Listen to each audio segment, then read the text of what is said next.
All right, guys, this is Art from Look Into Their Lives, and I'm interviewing Becca down here in Philadelphia, PA. And guys, I'm going to get right into the questions.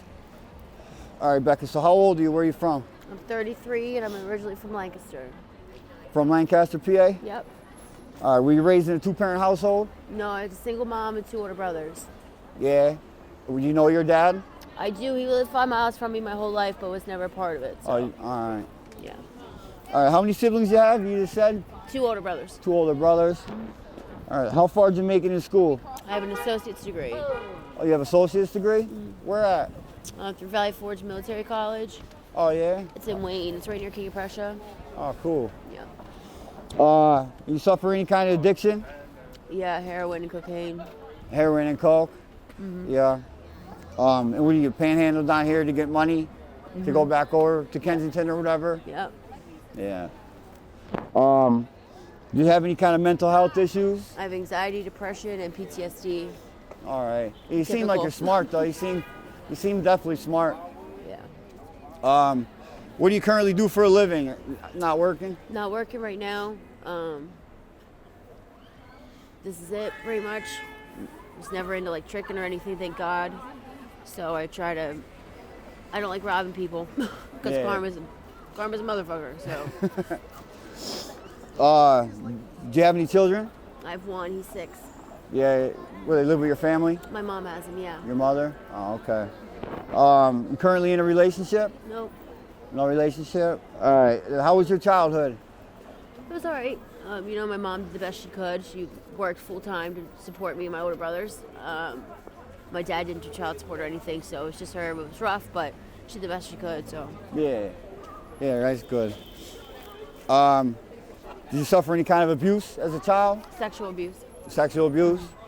From a family member? Yeah, from my dad before they got divorced. Oh, gosh, sorry to hear that. Yeah. Have you ever been arrested out here as a result of like what you're doing out here? Yeah, I was arrested for selling and conspiracy, possession with intent, and then I was arrested for buying, but those were like dropped to like summary charges. Did you have to go to prison or anything? For my sale charge, yeah, but that's because I had a detainer in Lancaster. Yeah. I mean, I would have had to go anyway, but I got ROR for the sale charge, but my detainer held me. Where do they send the women to now? Over in? I got arrested back when it was still COVID, so I went to RCF on State Road. Oh, It's okay. Riverside Correctional Facility. Yeah. But they now have the guys there, and the women are in, I believe, PIC. Oh, okay. Do you have any bad experiences out here on the street?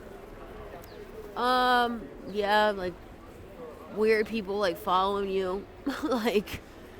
There's some crazy dudes down in Kensington that like will try to kidnap you, and even if you're not like. I was just talking to a girl that said she got kidnapped and tied up and Yeah. left inside a house for 3 days or something. And It's man, that's crazy. And they'll ask, even if you're like talking with people, they'll come up and ask you like to do a date. Like, I'm not walking the street, I'm not walking the bike lane. Like, Yeah. I'm not into that. Yeah. You know what I mean? Yeah. So, they're crazy out here. They really are. Yeah. All right. So if someone was ever to ask you if you go to rehab, what would you tell them? Yeah. Yeah. Yeah. You would go?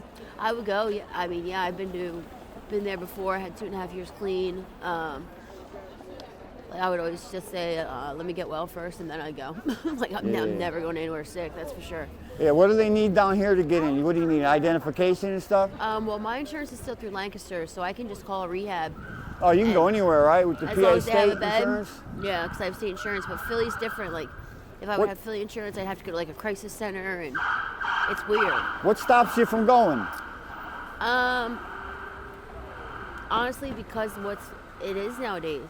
Like you can't Suboxone you can't take for like 3 days, like 72 hours. I heard they give people ketamine and stuff to come off the xylazine. I heard that too, but I've never heard of anybody that went to a rehab or a detox that actually did that. Yeah.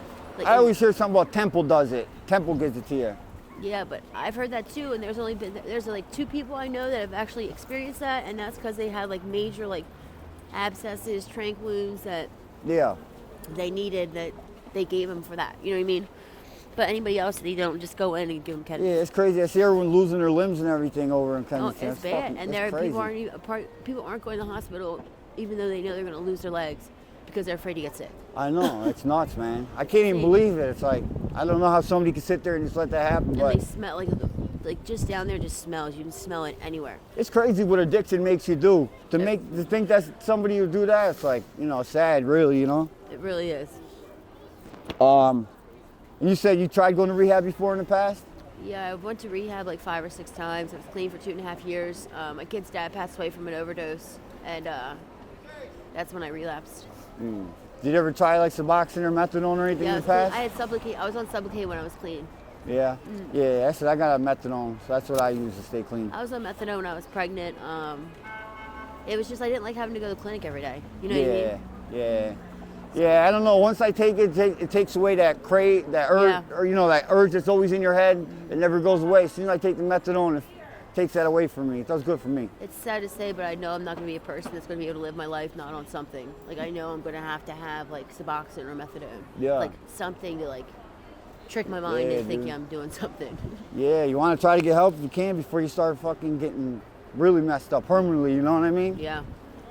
Cause, okay, do you have any kind of Cash App or anything that I could link in the video if somebody wanted to give you donations or something? Yeah, you can send, my mom is the most trusting person I know. And what's her Cash App? It's $BETHCOLWELL. All right, I'll get it off here and I'll put it in the video when I post the video. All right, awesome. All right, and I guess one more question before I wrap it up. If you had one wish, what would it be? To have never tried a drug in my life. Yeah, I definitely feel you. Yeah. I mean, I say that now, but then again, I think like maybe not, because I learned a lot. Like it taught me, like took me through shitty shit, but it definitely like made me into who I am, you know? Yeah. So. Yeah. All right, well, I won't take up too much of your time. I'll wrap this up, all right? All right, thank you. All right, thanks a lot. I appreciate it. You're welcome. All right, guys, I'm going to end this video. See you next time.